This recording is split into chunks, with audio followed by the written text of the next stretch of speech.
जसं कळलेली बातमी तशी मला सुद्धा, कारण ही जी पूर्ण प्रक्रिया होती आपल्या प्रक्रियेमध्ये निवडणूक निर्णय अधिकारी सक्षम अधिकारी असतात आणि त्याच्यामध्ये जेव्हा थोडस काहीतरी गोंधळ झाला ठिकाणी बऱ्याच म्हणजे काही कार्यकर्त्यांनी निर्वहन केला, तर आम्ही साईडला व्हिजिट गेलो त्या ठिकाणी मला पण जाता आलं, त्यामुळे मला सुद्धा पाहता आलं नाही कारमध्ये काय त्याच्यामध्ये लेखी स्वरूपात तक्रारी आम्हाला दिली म्हणतात ते. तर आम्ही आता स्टुडिंग होईल त्यानंतर ते स्टुडिंग होऊन पूर्ण आज काय घटना घडली त्याचा लेखी अहवाल आम्ही पाहू त्यांना काय काय जे आहे ते, कारण माझ्याकडे मला पण माहिती आहे. तुम्ही महापालिका निवडणुकीसाठी सुप्रीम आहात, तर आज फक्त एबी फॉर्म दाखल झाले का नाही एवढंच? ही सुप्रीम कोण नसतं, निवडणूक निर्णय अधिकारी हा अंतिम अधिकारी आहे. याच्यामध्ये जो महानगरपालिका आयुक्त आहे हा फक्त कंडक्ट करण्यासाठी आहे, परंतु कुठलाही अर्ज आहे वेळेत आला नाही किंवा कुठली त्रुटी आहे हे ठरवण्याचा पूर्ण अधिकार आहे तो निवडणूक निर्णय अधिकारी. आणि त्यासाठी मला त्यांच्याशी संपर्क पण होऊ शकला नाही, कारण मला सुद्धा तुम्ही बघितलं की मला पण आज जातात, कारण तिथं बरेचसे गोंधळ वगैरे होतात, त्यामुळे परिस्थिती वाढून कायदा काय सांगतो किती वाजेपर्यंत तो एबी फॉर्म हे आला पाहिजे. कसं असतं की आपल्या कायद्यात असं म्हणलंय की जेवढे समजा 3 वाजता जे होत असतात जेवढे उमेदवार तिथे आलेले आहेत तर ते उमेदवार आत घ्यायचं असतं, त्याचे डॉक्युमेंट्स सगळं मग त्यांना ते प्रोसेसिंग पुढे करायचं. त्यात आतमध्ये किती लोक होते, कोणाकडे काय डॉक्युमेंट होते याबद्दल आम्हाला पण काय माहिती नाही, बाहेर कोणाकडे काय होतं. मी काल अर्ज भरलेला असतो आणि माझा एबी फॉर्म कधी आला माझा ते सांगितले मी एबी फॉर्म म्हणजे अर्ज किंवा कदाचित अर्ज आधी दाखल केला जातो बी फॉर्म आधी 3 वाजेपर्यंत जो असतो तो वेळ आहे त्या वेळेपर्यंत आत असणं अपेक्षित आहे. आता वस्तुस्थिती काय आहे, मला जेव्हा ते आरू आम्हाला लेखी स्वरूपात कळवले आम्हाला, कारण लेखी तक्रार आलेली आहे आणि त्यांच्याकडून खुलासा मागू आणि कदाचित आज ती पूर्ण छाननी आजच होईल. तुम्हाला जर वाटत असेल फक्त त्यांना वेळ लागला जवळजवळ 50 प्रत्येकाकडे जवळजवळ 70 ते 80 दरम्यान अर्ज आलेले आहेत. मला वाटतं आपण स्वतः पण उपस्थित राहावं आणि म्हणजे तुम्हाला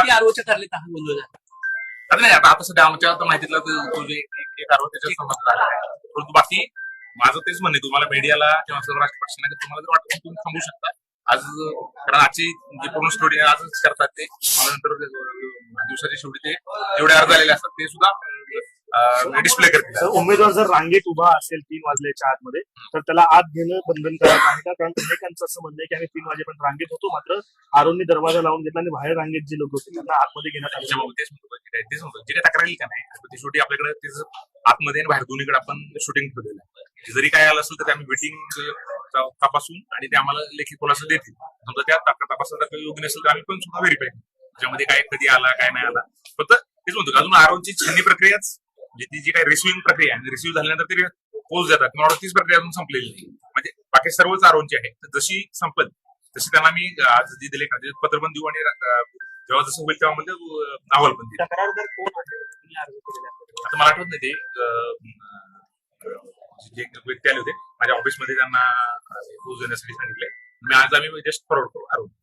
तेच म्हणतो की शेवटी हा पूर्ण आपल्या ह्याच्यामध्ये जो अधिकार असतो आरोच असतो, जे ऍक्सेप्ट करणे कंडक्ट करणे आचारसंहिता फॉलो करणे पूर्ण प्रक्रियेसाठी जे आहे तो निवडणुकीचा रिटर्निंग ऑफिसर किंवा निवडणूक निर्णय अधिकारी जे काय असेल आपली काही तक्रार आली त्याच्यापर्यंत कळवतो, त्याचं जे काय म्हणणं वस्तू त्या अहवाल कळवत आणि तुम्हाला कोणाला ज्यांना कोणाला शंका असेल अजून पण थांबू शकतात. त्याची जी पूर्ण प्रक्रिया छानची प्रक्रिया सुरू आहे आणि झाल्यानंतर ते दिवसाच्या शेवटी आपल्याला जे काही किती अर्ज आले काय आले ते सुद्धा तुम्हाला माहिती देईल. शेवटचं प्रश्न, जर एबी फॉर्म निवडणूक निर्णय अधिकारी मुख्य निवडणूक निर्णय अधिकारी तुमच्याकडे जर आणून दिला असेल गठ्ठा आणून दिला तर तो माझ्याकडे नाही चालेल ना, माझ्याकडे कुठलं आलं माझ्याकडे जोडपत्र आलेलं आहे सगळ्यांचं सर्वच पक्षांचं जोडपत्र आले. जोडपत्रामध्ये काय असतं की एखादा राज्याचा अध्यक्ष असतो किंवा पक्षाचा अध्यक्ष असतो तो कुठल्या व्यक्तीला प्राधिकृत करतोय इथल्या प्रत्येक उमेदवाराला आपण ज्याला तिकीट म्हणतो किंवा ज्याला ते जोडपत्र 2 प्राधिकृत ते सगळ्यांच्या बाबतीत आमच्याकडे आलेले आहे. सर्व मेजर पक्षांचे जेवढे होत नाही माझ्याकडे जोडपत्र 2 जे असतं ते निवडणूक निर्णय अधिकाऱ्याकडे ठीक आहे ना ते, आणि आपल्या पूर्ण जो आपला जो स्टेटिझेशन म्हणजे गाईडलाईन त्या सुद्धा क्लिअर आहे. जोडपत्र 2 आपल्याला निवडणूक निर्णय अधिकाऱ्याकडे सबमिट करायचं असतं. आता निवडणूक निर्णय अधिकारी काय काय आले ते मला तसं तुम्ही तुमची जशी अवस्था तशी माझी अवस्था आहे, कारण तिथे काय कारण मला सुद्धा जाता आलं नाही तिथे गोंधळ असल्यामुळे मी पण गेलो नाही. आता फक्त लेखी स्वरूपात आम्ही त्यांच्याकडनं अहवाल मागवतो स्टुडिओनी, कारण त्यांना बराच वेळ लागेल. प्रत्येक आरोपकडे जवळजवळ 100 अर्ज दाखल झालेले आहेत आणि ते त्यांना प्रोसेस कारण उद्या सकाळी लवकर स्टुडिओनी आहे. गोंधळाची प्राथमिक माहिती मिळाली का काय नेमकं कसं? नाही ते तुम्ही सांगितले ते म्हणले ना ते काय ऑब्जेक्शन होतं कोण आत होतं ना ते वस्तुस्थितीचा जो अहवाल देतील त्यानंतर आपल्याला सर छाननी आणि परवाची जे उमेदवारी आज मात्र घेण्याची प्रक्रिया सकाळ 11 वाजता छाननीची प्रक्रिया सुरू आहे आणि ती त्याला अपर लिमिट नसतं. बऱ्याच वेळा कोण ऑब्जेक्शन घेतं कधी आपल्याला ब्रेक पण घ्यायला लागतो. फक्त त्या दिवशी तर मॅक्सिमम एका दिवस पुढं पण 99% त्या दिवशी होतं.